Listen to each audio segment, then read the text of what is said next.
और प्रत्यक्षता माना इनको कौन पढ़ाते, इनके जीवन में इतना परिवर्तन कैसे आया है, इनका जीवन इतना ऊंचा कैसा बना है, ये सब जानने के लिए उत्सुक रहे। इसको कहा जाता है प्रत्यक्षता का। तुम ईश्वर की संतान हो। फादर कहा जाता है एक परमात्मा को, फिर मदर भी कहा जाता है। कहते भी है तुम माता पिता हम बालक तेरे। बाबा ने आकर बच्चों को समझाया, मैं तुम्हारा माता पिता हूं, तुम मेरे बालक हो। तुम जान गए हो ये बेहद का माता पिता है। फादर बैठकर आदि मध्य अंत का राज बताते हैं। बच्चे समझते हैं, फिर औरों को भी समझाते हैं कि सृष्टि चक्र कैसे फिरता है। वर्ल्ड की हिस्ट्री ज्योग्राफी रिपीट होती है। बच्चे, यह नॉलेज तुमको परमात्मा के द्वारा मिलती है। यह नॉलेज प्राप्त करने के लिए भी ड्रामा में पार्ट होना जरूरी है। ड्रामा में पार्ट होना भी जरूरी है, नसीब में होना भी जरूरी है। ये साधारण ज्ञान नहीं है, एक राजविद्या है। और ये राजविद्या सीखने के बाद आगे का पद फिक्स है, वो है देवपद। तो देवकुल की आत्माएं बन जाते, देवपद प्राप्त कर लेते हैं। और इस राजविद्या का परिणाम वही है। और सभी आत्माएं देवकुल की आत्माएं नहीं होती है। देवकुल की आत्माओं में एक संख्या की लिमिट आती है, 33 कोटि ये लिमिट आ गई। 2 कोटि या 1 लाख या 16,108 ये लिमिट आ गई। बच्चे, तुमको पढ़ाने वाला कोई साधारण आत्मा नहीं है, तुमको पढ़ाने वाला सुप्रीम सोल है। तुम बहुत प्यार से और बड़े ध्यान से, बहुत प्यार से बड़े ध्यान से एक एक बात पढ़ते जाओगे, उतनी ही तुम्हारे जीवन की वैल्यू बढ़ती जाएगी। जितना ध्यान से पढ़ेंगे, उसके ऊपर अभ्यास करेंगे, विचार सागर मंथन करेंगे, तुम्हारे जीवन को वेटेज आता जाएगा, वैल्यू बढ़ती जाएगी। क्योंकि वैल्यू हमारी होती है व्यवहार से, और स्वभाव संस्कार से वैल्यू होती है। रूप रंग में कोई कितना भी अच्छा है, उसकी क्या वैल्यू? रूप रंग में बहुत अच्छा है लेकिन जबान कड़वी है, व्यवहार ठीक नहीं है, व्यवहार में सच्चाई नहीं है, शब्द का कोई महत्व नहीं है, चरित्र ठीक नहीं है, उसकी कोई जीवन में वैल्यू नहीं, वो खुद ही खुश नहीं रह सकता। तो बाबा कहते हैं, बच्चे तुम्हारा जीवन बहुत उच्च जीवन जीना है तुमको, और उच्च जीवन के आधार से, उस जीने के आधार से तुमको एक विशेष समाधान मिलता है। सच्चाई से इस मार्ग पर चलना बहुत बहुत जरूरी है। सच्चाई का अर्थ केवल यहाँ तक सीमित नहीं है कि हमने सच बोला, झूठ नहीं बोला, यहाँ तक ही सीमित नहीं। सच्चाई का अर्थ है हमारा टाइम जरा भी और कोई बातों में नहीं जाना चाहिए। सच्चाई का अर्थ जैसे घर में दूसरे भी लोग रहते हैं, बड़े रहते हैं, बुजुर्ग रहते हैं, सम्मान वाले रहते हैं, उनके सामने हम जैसा चल रहे हैं वैसा ही हम पीछे चले, ये है संपूर्ण सत्यता। क्यों?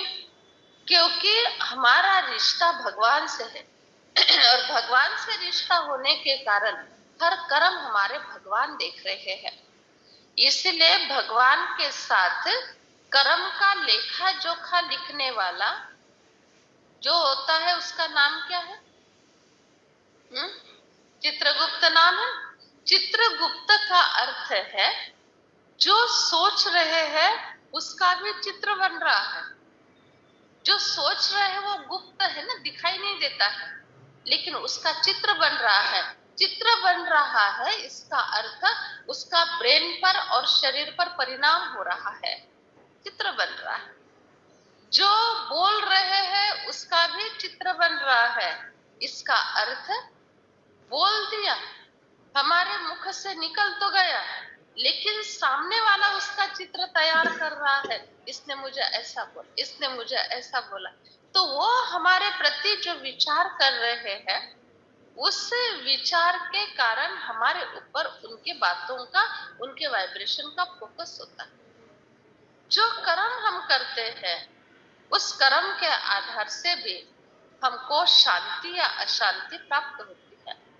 कर्म अगर अच्छे हैं तो शांति है, समाधान है। इसलिए कहते हैं ना, सुख शांति समाधान, ये तीन बातें बोली जाती, देवा सुख शांति समाधान।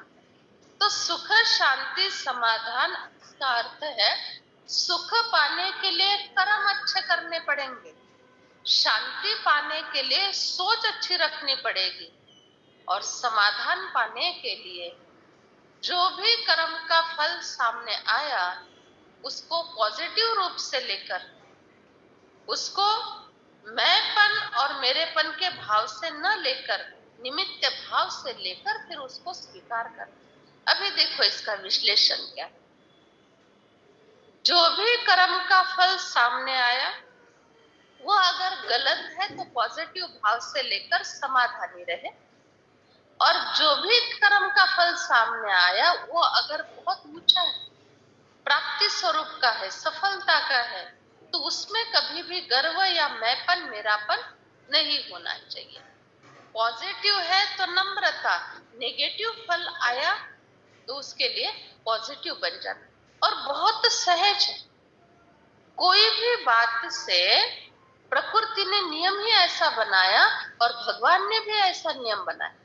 थोड़ा भी अगर गलत हुआ तो तकलीफ होती है ना, थोड़ा सोच गलत चला, वाणी गलत चली, कर्म गलत चले, वो आत्मा शांत नहीं रह सकती, उसको तुरंत उसके ऊपर वो कर्म रिएक्ट करते, तुरंत ही उसको महसूस होता है, नहीं मुझे बेचैनी हो रही है, मेरे बहुत संकल्प चल रहे हैं, ऐसा ऐसा बोल तो दिया है लेकिन संकल्प बहुत चल रहे हैं, ये तुरंत उसी समय प्रकृति उसको सिखा रही है कि अभी आगे के लिए कभी ऐसा बोलना नहीं, आगे के लिए कभी ऐसा करना नहीं, ये प्रकृति उसको समझा रही है। लेकिन प्रकृति से नहीं समझ पा रहे हैं, और ही क्या लगा कर बैठे हैं, नाही मला आज बेचैन वाटत, मला आज अशांत वाटत, माझं मनच लागत नहीं, ऐसे ऐसे बोल के और नेगेटिव भाव से अपने आप को और नेगेटिव बनाते जा रहे हैं। ऐसा है। तो ये समझ लेना है, कोई भी कर्म करने के बाद वाणी या संकल्प के बाद अगर हम बेचैन अशांत होते हैं या सोच चलता है, 100%, 101% वो कर्म सही नहीं था, वो कर्म सही नहीं था। इसीलिए हमको वो कर्म करने के बाद अशांति, गिल्टी या टेंशन या सोच, ये सब हमको चल रहा है। जो कर्म सही था वो कर्म किया, समाधान मिला, उसका गर्व नहीं, बस शांत, मन शांत है। गलत करने के बाद मन बहुत अशांत हो जाता है, सही करने के बाद नोट ही नहीं होता है कि मन शांत है ना, नोट होता है क्या? लेकिन जब विचलित होने लगता है, जब अशांत, परेशान और सोच ज्यादा चलती है, उस समय पल पल नोट होता है। क्यों? इसके पीछे विज्ञान, क्योंकि मन का स्वभाव और मनुष्य का स्वभाव अच्छा करके शांति पाने का स्वभाव है। अच्छा करने के बाद ही उसको शांति मिलेगी, ये प्रकृति की ये सेटिंग। और अगर उसने अपने मन के विरुद्ध किया, प्रकृति के नियम के विरुद्ध किया, तो उसके संकल्प बहुत चलेंगे, उसको शांति नहीं मिल सकती। ये भी प्रकृति की सेटिंग है। इसीलिए बाबा कहते हैं, बच्चे तुम्हारा मन हमेशा शांत रहे, अर्थात कोई भी कर्म करने के बाद, वाणी और संकल्प चलाने के बाद रियलाइजेशन या पश्चाताप का समय नहीं आए। शांत रहो। आनंद स्वरूप है। जैसे पानी का मटका भरा हुआ है, आज कमेंट हुई ना पानी के मटके के, पानी का मटका भरा है, उसमें और पानी डाल दो तो समा जाएगा। तेल की एक बूंद डाल दो, वंगन की एक बूंद डाल दो, ऑयल की एक बूंद डाल दो, नहीं समाएगा। एक बूंद भी समा नहीं रहा उसके अंदर, और पानी जितना डाला उतना समा गया, पता ही नहीं चला कितना पानी डाला है, और तेल का एक बूंद ऊपर तैर रहा है। तो वैसे ही आत्मा का इनबिल्ट स्वरूप जो है ना, आत्मा के अंदर शांति, सुख, समाधान, ये सब इनबिल्ट स्वरूप है उसका। इनबिल्ट का अर्थ स्वरूप है, और स्वरूप होने के कारण वो बातें उसमें समा जाती।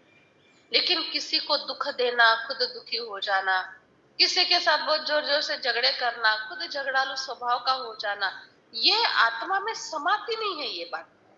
क्योंकि परमात्मा की संतान आत्मा है, तो परमात्मा में जो क्वालिटीज है वो क्वालिटीज का अंश आत्मा में आ जाता है।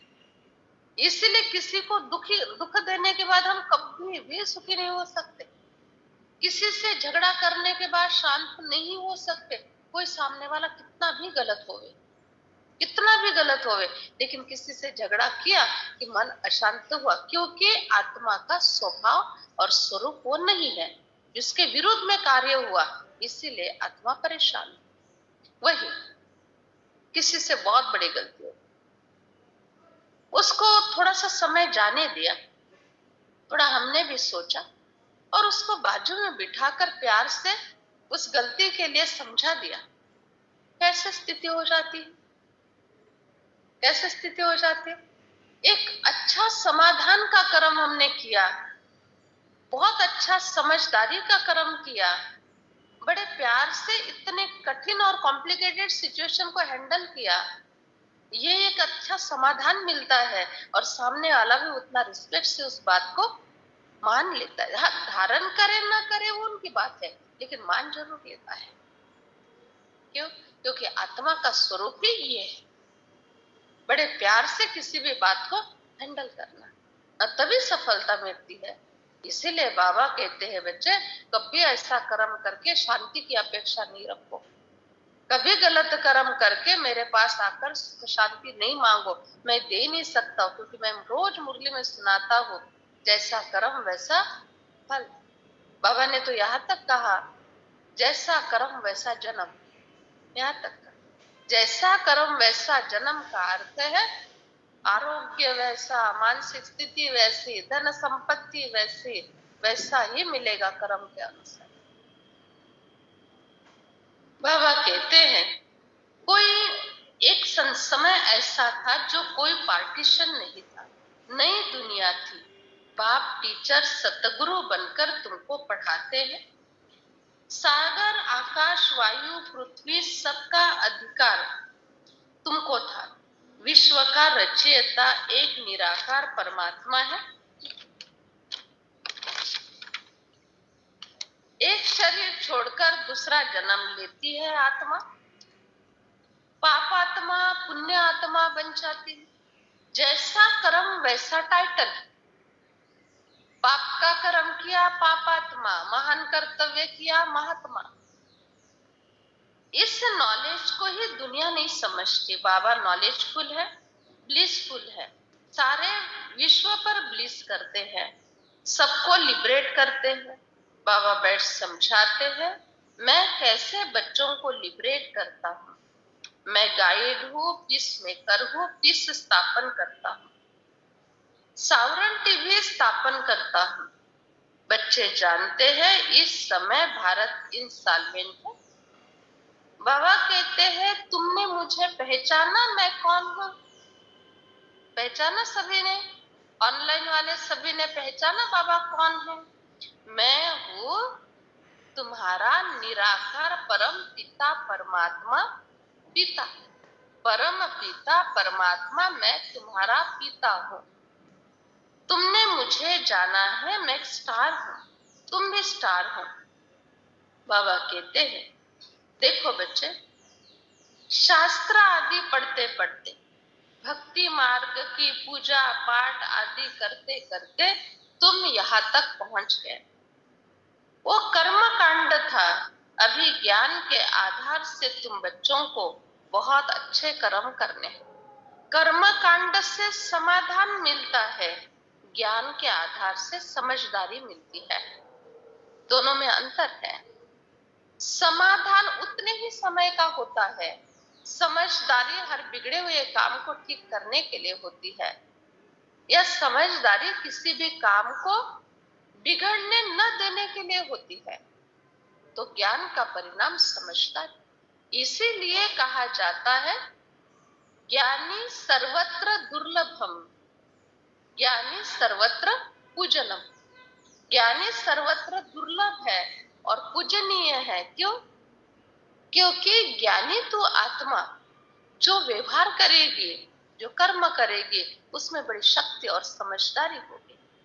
और ज्ञानी सर्वत्र पूजनम अर्थात उसके कर्म ऐसे होते हैं जो मनुष्य उसको दिल से स्वीकार करते हैं, उनके कर्म।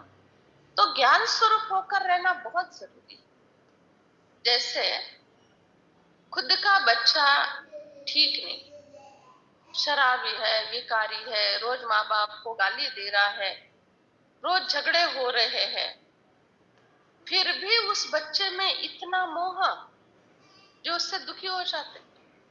और दूसरे का बच्चा, बाजू में जो बच्चा रहता है, वो गुणवान है, बहुत अच्छे अभ्यास करके मार्क्स अच्छा लेकर आ रहा है, समाज के लिए कुछ कर रहा है, उसके प्रति ईर्ष्या, उसके प्रति जलसी, जलना उसके प्रति द्वेष, इससे मनुष्य के भी कर्म हो जाते हैं। तो मोह एक ऐसी चीज है, गलत में भी दुखी कर देती है और सही में भी दुखी कर देती है। जैसे गुणवान बच्चा है, ये मेरे ही काम में है, वो अगर समर्पित होकर सेवा करने जाए तो, इतना गुणवान बच्चा, इतना कमाने वाला, इतनी सारी उसकी प्रॉपर्टी, और ये कहा देव देव करने जा रहा है, ये कहा है समर्पित होने जा रहा है, और वही कुछ कमाता नहीं, शराबी विकारी है, माँ बाप को बहुत तंग कर रहा है। हमारे पास कई आते हैं, दीदी इसको अच्छी तरह से सुधारो और इसको माउंट आबू भेज दो, समर्पित हो जाए। हम पूछते हैं, यही बच्चा अगर 50,000 रुपया कमाता तो कहते नहीं, इसके नाम से कोई प्रॉपर्टी होती थी तो कहते हैं। ऐसा है, कई आते हैं हमारे पास, बहुत तंग परेशान होकर आते, दीदी आम्हाला मधुबनला पाठवा, आम्हाला समर्पित व्हायचंय। और भगवान को तो पता है कि ऐसे किसी को भी नहीं लिया जाता है, उसके लिए भी कसौटी होती है। तो हम कहते हैं ऐसा नहीं होता, यहाँ पर रोज आना पड़ता है, ज्वाइंट रहना पड़ता है, देखा जाता है स्वभाव संस्कार। और अभी कोरोना से तो समर्पित करके लेने का नियम ही बंद हो गया। मधुबन सेंटर्स पर हो जाते हैं, लेकिन मधुबन में किसी को भी समर्पित का आदेश ही नहीं है। कोरोना से 5 साल हो गया, समर्पित की लिस्ट में नहीं, आओ 2-3 महीने रहो, सेवा करके चले जाओ, बाकी समर्पित की बात नहीं है। तो एक समय ऐसा था जो बाबा समर्पित के लिए प्रेरित करते थे, बच्चे सेवा में लग जाओ, सेवा में लग जाओ। और आज एक समय ऐसा आया जो बाबा कहते हैं सेवा करो, बाकी समर्पित नहीं कर सकते हैं, क्योंकि वो क्वालिटी अभी नहीं रही है, उतना समर्पण भाव की क्वालिटी नहीं रही है जो भगवान आकर रिस्क लेवे और पालना देवे। हाँ, थोड़े समय के लिए होता है, ऐसे थोड़ी चलता है। वहां रहते हैं तो सेंटर याद आता है कि नहीं मुझे समर्पित हो, यहाँ रहते हैं तो माँ बाप याद आते हैं, नहीं मुझे माँ बाप से जाकर मिलना है। तो ऐसा नहीं चलता।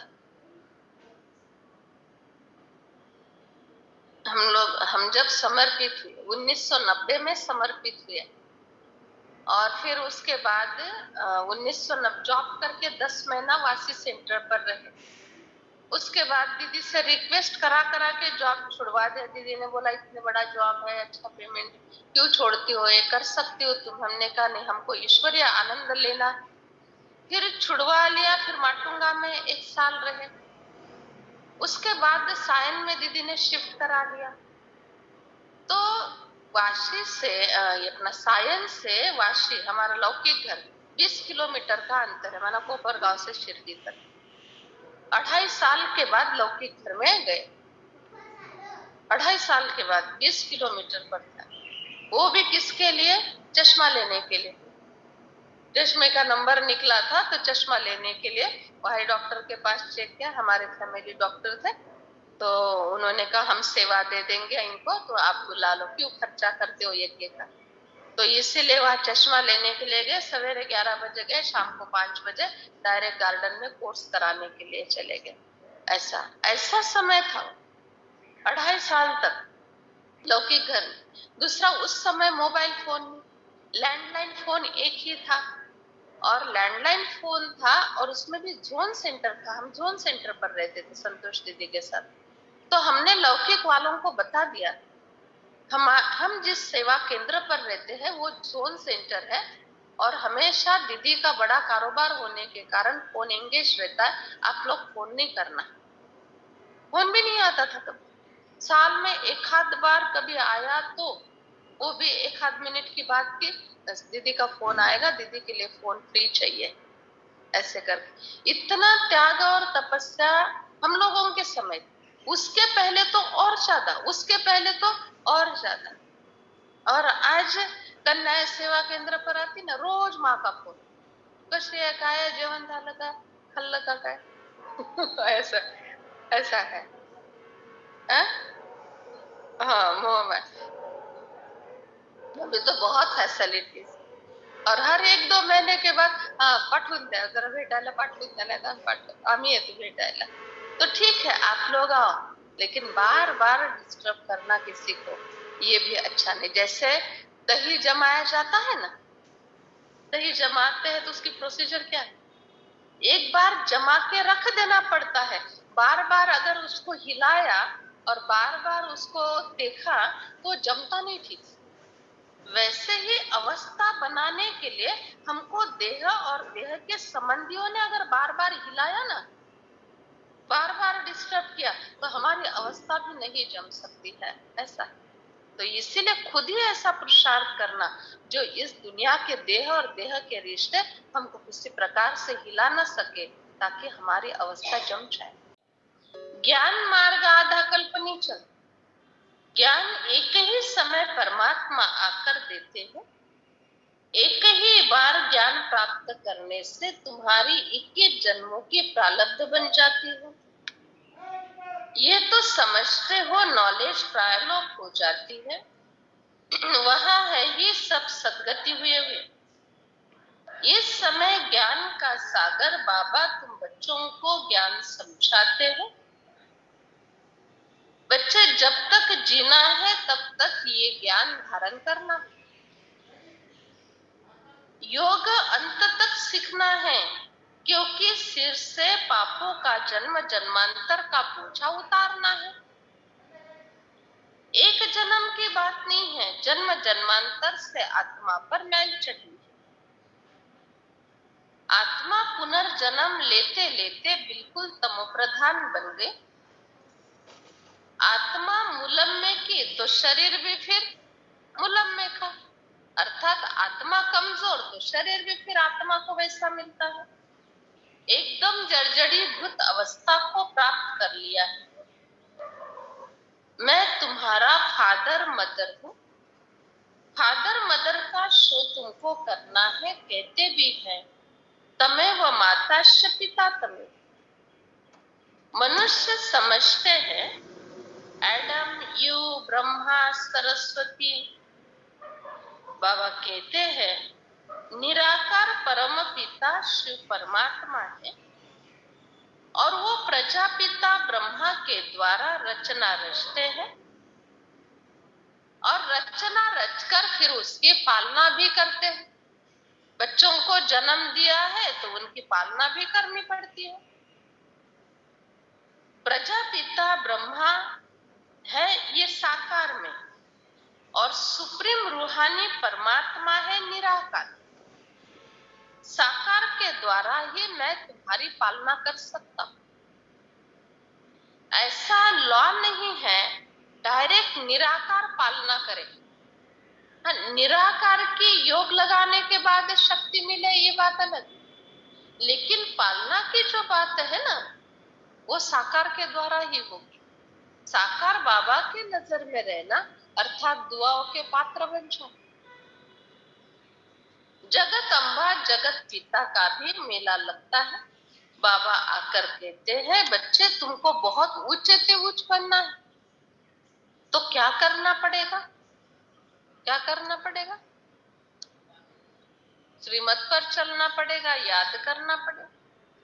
तुमको बहुत गुप्त रीति से पुरुषार्थ में लगे रहना पड़ेगा। गुप्त रीति से पुरुषार्थ में लगे रहे अर्थात अंदर ही अंदर कोई भी कर्म कर रहे हैं लेकिन धुन लगी रहे अंदर ही अंदर, ये बहुत जरूरी है। जैसे दुख की टेंशन की धुन लगी रहती है ना, रहते ना, नेचुरल रहती है कि नहीं, है ना, सभी को अनुभव।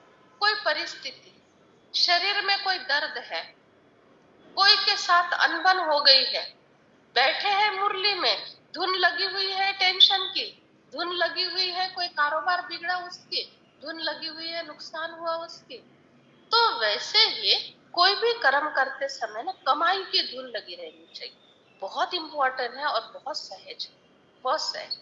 बस मेरा जरा भी टाइम वेस्ट नहीं होना चाहिए, मेरी कमाई होती रहनी चाहिए। और वो कमाई का अर्थ स्थूल धन की तो बात नहीं, सूक्ष्म में मेरे इतने पुण्य जमा हो जाए, इतने विचार मेरे ऐसे हो जाए जो पुण्य जमा हो जाए, प्रकृति में वो वाइब्रेशन चले जाए।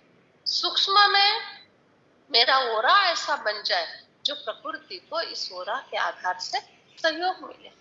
इसके लिए बाबा से प्यार होना बहुत जरूरी। बार बार उसी सोच में उसी विचार में रहते हैं ना तो ब्रेन में एक केमिकल तैयार हो जाते हैं, और जो गलत केमिकल तैयार हो गए, समझो नेगेटिव केमिकल, टेंशन के दुख के केमिकल तैयार हो गए, फिर एक दिन क्या कहता है इंसान, खूप विसरण्याचा प्रयत्न करते परंतु विसरतच नाही, मनातून काढण्याचा खूप प्रयत्न करते परंतु मनातून जातच नाही। क्यों ऐसी नौबत आई, क्यों ऐसा हुआ गणेश में? हाँ, उसी सोच में रहे रहे रहे, किसी ने शरीर छोड़ दिया, कोई नुकसान हुआ, कुछ भी हुआ, लेकिन उसी सोच में रहे। अब उस सोच में शुरू में तो नेचुरल लगा, शुरू में इतना ध्यान नहीं गया, लेकिन क्या हुआ, एक दिन, 2 दिन, 8 दिन, 7 दिन वो सोच चलती रही, और चलते वो सोच चलते चलते ना उसका परिणाम ब्रेन में वैसा केमिकल तैयार होने लगा।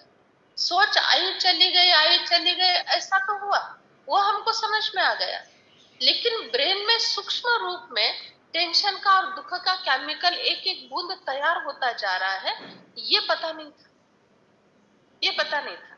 अभी क्या हुआ, 8 दिन के बाद तो सोच वही चल रही है, परेशान हो रहे, नींद नहीं आ रही है, खाना नहीं जा रहा है, कहीं मन नहीं लग रहा है, ये सब हो रहा है। अभी 8-10 दिन के बाद या 2 हफ्ते के बाद फिर उस बात से छूटना चाहते, बात वही, उसी व्यक्ति के लिए चिंतन चल रहा है, लेकिन फिर छूटना चाहते हैं क्योंकि परेशान हो गए। अभी छूटना मुश्किल हो गया, क्यों? क्योंकि अभी बात विचार तक सीमित नहीं रही, विचार आया गया वहां तक नहीं रही, अभी वो विचारों का फल ब्रेन में केमिकल तैयार हो गया है, ब्रेन में एक रसायन तैयार हो गया, और वो जो रसायन शरीर में, ब्रेन में और हमारे प्रभामंडल में चला गया है ना, उसको अभी खत्म करने के लिए टाइम लगेगा, वो इतना जल्दी नहीं जाएगा। और फिर हम कहते हैं माझ्या मनातून हे जातच नाही क्या? शुरू से ही अगर कंट्रोल कर देते, शुरू से ही अगर समझ लेते कि ये इस पैटर्न की अगर सोच रखेंगे तो आगे तकलीफ होने वाली है, शुरू से ही उससे तुरंत डिटैच हो जाते तो आज ये नौबत नहीं आती। एक ही विषय पर सोचते रहे, आज बहुत कठिन हो गया। फिर भी बाबा कहते बच्चे रोज मुरली सुनो, रोज मुरली सुनेंगे, मुरली के पॉइंट्स धारण करते जाएंगे, उस पॉइंट के आधार से भी शक्ति मिलेगी और योग के आधार से भी तुमको शक्ति मिलेगी। मुरली कभी मिस नहीं करना चाहिए। ऑनलाइन वाले भी ध्यान से सुनो, मुरली मिस नहीं होना चाहिए।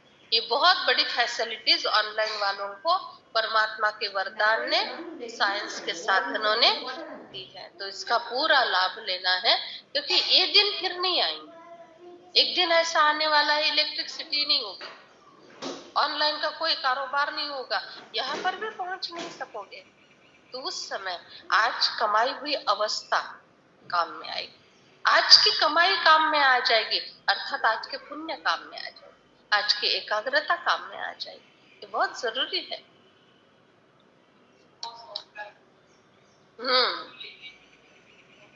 हाँ, उसका स्वभाव ऐसा है, तो उसका स्वभाव है ना, तो हम उसके स्वभाव को बदल नहीं सकते हैं।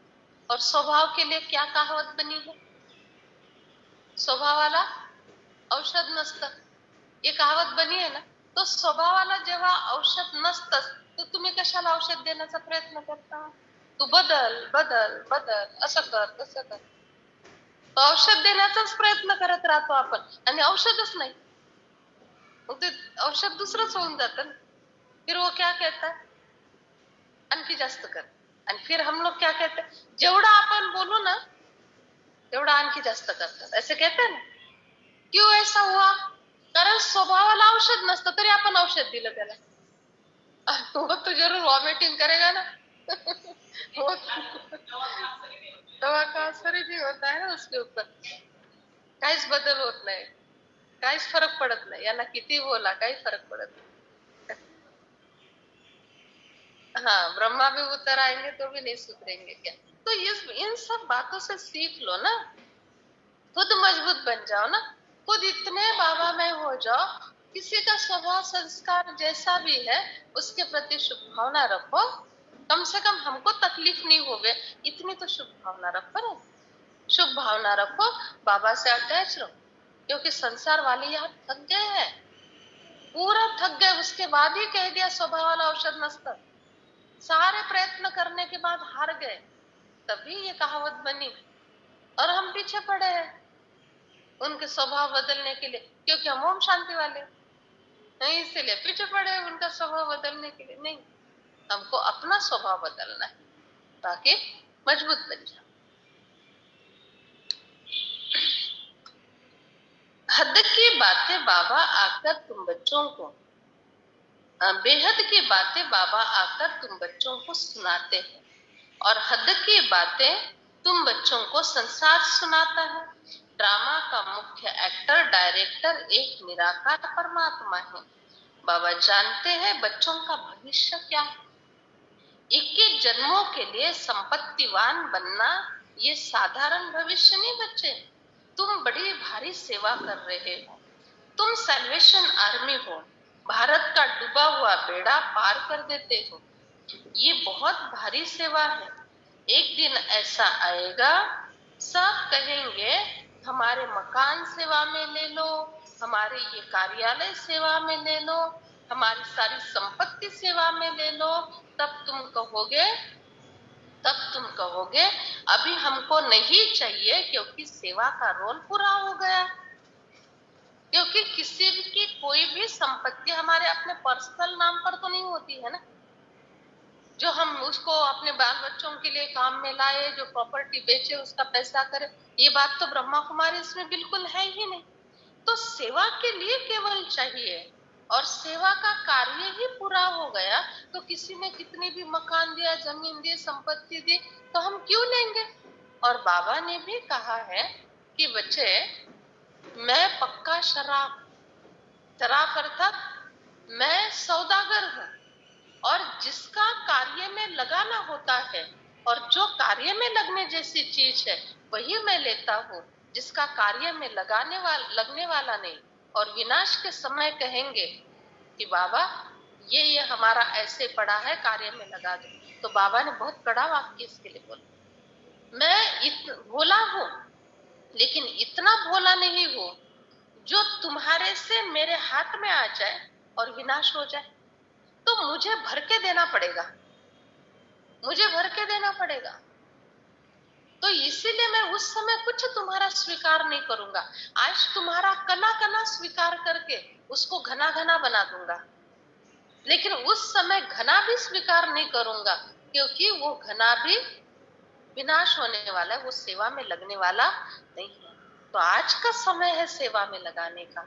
आज बाबा कोई बच्चे का कुछ भी है स्वीकार करके उसको भाग्य बना देंगे, उसके प्रारब्ध में वो चीज डाल देंगे। और भगवान ने स्वीकार करना, ये बहुत बहुत पुण्य की बात होती है। बहुत देने वाले हैं बाबा के घर में, बहुत बच्चे ऐसे, लेकिन बाबा सभी का स्वीकार नहीं करता है। जिसके हाथ में पुण्य होते हैं ना, उसी का ही बाबा को स्वीकार होता है। अर्थात उसी आत्मा को वो जो कुछ भी बाबा की सेवा में लगाना चाहते हैं, उसको ही संकल्प आएगा कि मुझे बाबा की सेवा में ये लगाना है। बाबा को मंजूर है। भावना की भी बात आती है और जरूरत की बात आती है, जरूरत की भी बात आती है। ऐसा बाबा तुम बच्चों को समझाते हैं कि बच्चे, तुमको सारे संसार की सेवा करनी है। अंत में तुम्हारे पास ऐसे बहुत आएंगे, लेकिन तब तुम कहोगे नहीं, अभी सेवा का रोल तो पूरा हो गया, हम तुम्हारा लेकर क्या करेंगे। आजकल दुनिया में झूठ करप्शन बहुत चलता है। झूठ करप्शन करते हैं, फिर धर्माऊ निकालते हैं। सारे दिन भर में झूठ बोल बोल के कमा लिया, और फिर महीने का पगार आता है या दिन भर की कमाई होती है तो थोड़ा सा भगवान के नाम से निकाल लेते हैं। पता है आज 5,000 रुपया तो ऐसे करप्शन से कमा लिया, तो उसमें से 50 रुपया दान पेटी में डाल दो, गौशाला के लिए डाल दो, ऐसा हो जाता है। तो ऐसा नहीं होता है। बच्चा अगर बहुत अच्छी रीति पढ़ता है, वो एक बच्चा, और दूसरा बच्चा जो पढ़ाई के लिए बहुत तंग करता है, पढ़ता ही नहीं ठीक से, वो एक बच्चा, दोनों बच्चे। जो बच्चा बहुत अच्छी रीति पढ़ रहा है, माँ बाप उसको कितना प्यार करते हैं, उसका कितना ख्याल रखते हैं, और उसको और ही कहते हैं कि अभी थोड़ा सो जाओ, अभी थोड़ा सा रिलैक्स हो जाओ, अभी थोड़ा सा हमारे साथ घूमने फिरने के लिए 1 घंटे के लिए चलो, 1 आधा घंटे के लिए खेलने के लिए चले जाओ, कहते हैं ना। और ही उसको पढ़ाई से थोड़ा सा रिलैक्स कर देते। और जो बच्चा पढ़ता नहीं है और माँ बाप को ना पढ़ता है इसके लिए टेंशन है, उसके लिए क्या कहते हैं, पढ़ने के लिए उसके पीछे पढ़ना पड़ता है, कभी मारना भी पड़ता है, उसको डांटना भी पड़ता है, उसको क्या क्या बोलते रहते हैं। दोनों बच्चे, एक बच्चे के कर्म ऐसे हैं जो उसको नेचुरल इतनी दुआएं, प्यार और केयर मिल रही है, और दूसरे बच्चे के ऐसे कर्म हैं जो उसका ठीक नहीं चल रहा है सारा कारोबार, तो उसको दुआ ही नहीं मिल रही, बद्दुआ नहीं दे रहे हैं, लेकिन माँ बाप को जो तंग करता है उसके रिटर्न में उसको तंगी मिलती है। और फिर इसका परिणाम क्या होता है, आगे चलकर ठीक से पढ़ाई नहीं की तो फिर वैसे जिंदगी भर उसको छोटी मोटी नौकरी करनी पड़ती।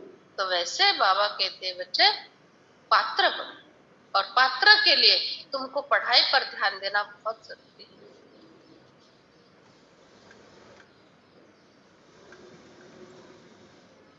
तुम्हारा हेविनली गॉडफादर एक निराकार परमात्मा है।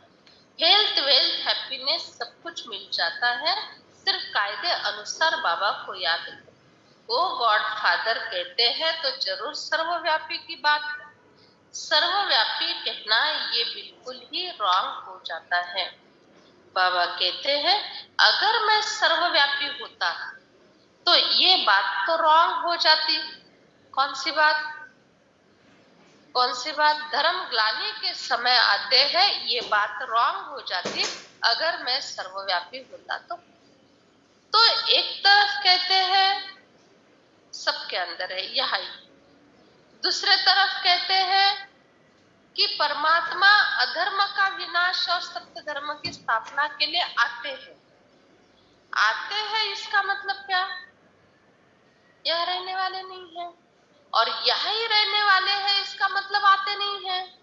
जैसे आप लोग घर से यहाँ मुरली सुनने के लिए आते, तो आप लोगों के लिए कहा जाता है रोज मुरली में आते, लेकिन हम लोग यहाँ ही रहने वाले हैं, हमारे लिए कहा जाता है यहाँ ही रहते हैं। दोनों बातें अलग अलग है ना, अलग अलग है दोनों बातें। तो वैसे परमात्मा के लिए दोनों बातें बोल दी। एक शास्त्र में लिखा आते हैं और दूसरे अध्याय में लिख दिया सबके अंदर है। कितनी गलत बात है। और कभी किसी ने इसके ऊपर ना सोचा, ना किसी प्रकार का ऑब्जेक्शन लिया किसी का, ना कोई प्रश्न उठाया, यह ऐसे कैसे, इतनी छोटी सी बात, लेकिन किसी ने कोई प्रकार का प्रश्न नहीं किया। इसी को कहा जाता है कलयुगी रात्रि का अज्ञान। अज्ञान, कोई प्रकार का प्रश्न करने की हिम्मत। और ब्रह्मा कुमारी का जब कोर्स चलता है, 7 दिन का कोर्स, 3 दिन का कोर्स, मुरली की बातें, कितने प्रश्न, कितने प्रश्न। 5000 वर्ष का ही चक्र क्यों दीदी, बताओ, प्रूफ करके बताओ। 1250 वर्ष का ही युग कैसे, बताओ। शास्त्र में तो ऐसे ऐसे लिखा है, त्रेता युग वो बाद में आता है, द्वापर युग पहले आता है, बताओ। 365 दिन का कैलेंडर बना है, कभी किसी ने प्रूफ मांगा और कभी किसी ने ऑब्जेक्शन लिया, कभी किसी ने प्रश्न किया 365 दिन ही क्यों, जबकि कैलकुलेशन के लिए 360 दिन सही रहता था, कैलकुलेशन के लिए ये सब सही रहता था, ये किया कभी प्रश्न नहीं। 24 घंटे का ही दिन क्यों, जबकि कैलकुलेशन के लिए 20 घंटा ठीक रहता था। 60 मिनट का ही 1 घंटा, 60 सेकंड का 1 मिनट, नहीं, कोई प्रश्न नहीं। जो कुछ कैलेंडर ने दिया, आज एकादशी है, कल पूर्णिमा है, परसों ये है वो है, सब सब सब संसार के अनुसार सीख लिया, ठीक है, मान्य कर लिया। लेकिन परमात्मा जब आकर कहते हैं 5000 वर्ष का ये कैलेंडर है, तब कहते 5000 वर्ष का कैलेंडर कैसे प्रूफ करके बताओ, है ना? फिर कहते 33 कोटि लोक संख्या होगी, 33 कोटि लोक संख्या कैसे कैसे आती है, बताओ, प्रूफ करके बताओ। ऐसा है, तो इसी को कहते हैं कलयुग।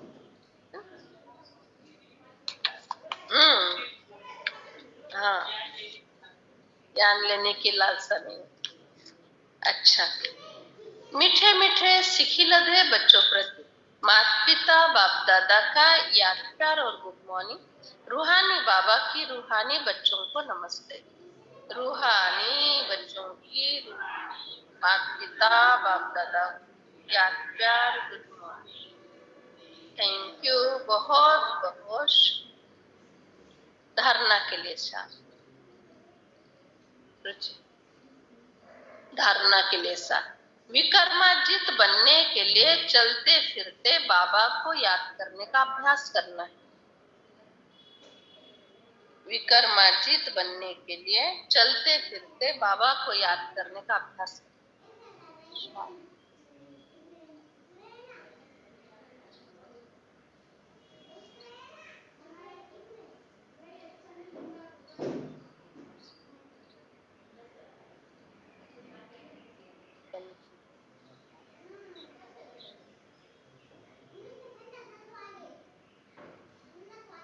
दूसरी अभ्यास करना है, याद का चार्ट जरूर रखना है, याद का चार्ट जरूर रखना है।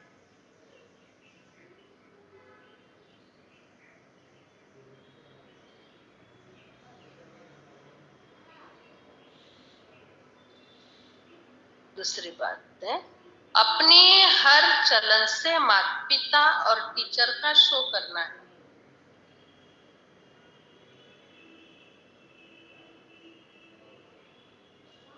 अपनी हर चलन से माता पिता और टीचर का शो करना है।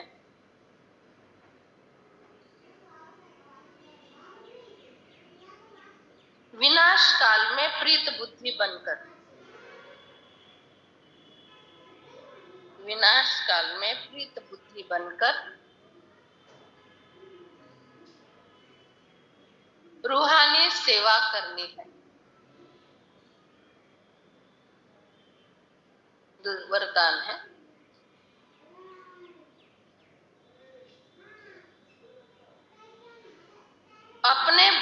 स्टॉक द्वारा, ठीक है, इधर कह देगा, इधर कह, मैं बाद में दे देती, इधर से दे दो। अपने भरपूर स्टॉक द्वारा सबको शुभकामना की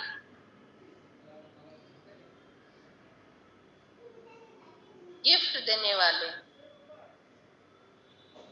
अपने भरपूर स्टॉक द्वारा सबको शुभकामना की गिफ्ट देने वाले मास्टर भाग्य विधाता भव।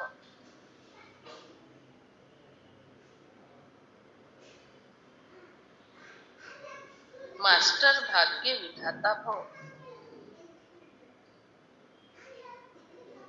आप सब भाग्य की लकीर खींचने वाले ब्रह्मा बाबा के बच्चे हो, इसलिए सदा गोल्डन गिफ्ट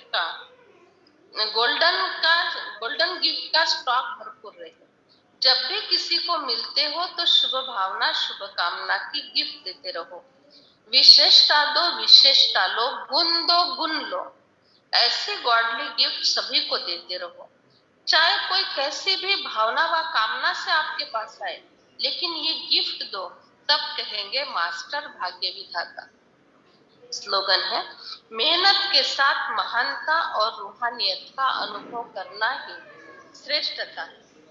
मेहनत के साथ महानता और रूहानियत का अनुभव करना ही श्रेष्ठता है।